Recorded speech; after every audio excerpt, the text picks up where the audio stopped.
सबसे पहला सवाल आपसे ये है कि जो मैं इतनी देर से कॉन्टिंजेंसी आर्गुमेंट आपको बता रहा था, ये अकल से ही बता रहा था हजरत, आप ये बताएं कि आप इन्फिनिट रिग्रेस ऑफ कॉजेस को पॉसिबल मानते हैं या नेसेसरी बीइंग के एग्जिस्टेंस को सही समझते हैं, क्योंकि दो ही ऑप्शन हो सकता है, आप ये बताएं। देखिए, आपको मैं ईमानदारी से बात करूँ, एक तो मैं कॉन्टिजेंसी वर्ड ठीक से समझता हूँ, और इस वक्त भी जो आपने अंग्रेजी के अल्फाज इस्तेमाल किए वो ज़रा थोड़े से मुझे डिफिकल्ट और कॉम्प्लिकेटेड लगे, तो आप ज़रा सिंपल ज़बान में सवाल कर सकते हैं। बिल्कुल कर सकता हूँ।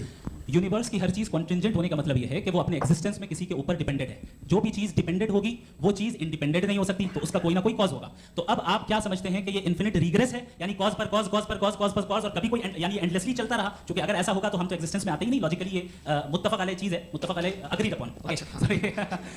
इस पे हमने एग्री किया था कि मुश्किल शब्द आएगा तो अर्थ बताना पड़ेगा। तो इन्फिनिट रिग्रेस तो पॉसिबल नहीं है, तो कहीं ना कहीं आपको रुकना पड़ेगा ऐसे नेसेसरी बीइंग पर। नहीं, कोई जरूरत नहीं रुकने की। किसने कहा आप रुकना पड़ेगा? आप रुकते हैं खुदा पे, आप नहीं रुकते। आप कहते हैं वो हमेशा से, जब उस वक्त से जब वक्त नहीं था।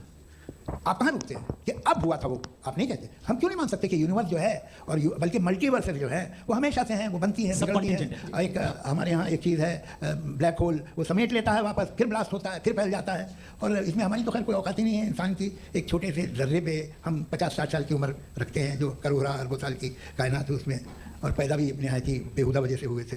तो इसमें ये सोचना कि इसकी वजूहात और ये क्यों है, ये डिपेंडेंट है, ये हम देख रहे हैं, क्या मालूम। आप सोचिए कि ये जो फैल रही है कायनात, ये कहाँ फैल रही है, ये कहाँ जा रही है, और ये फैल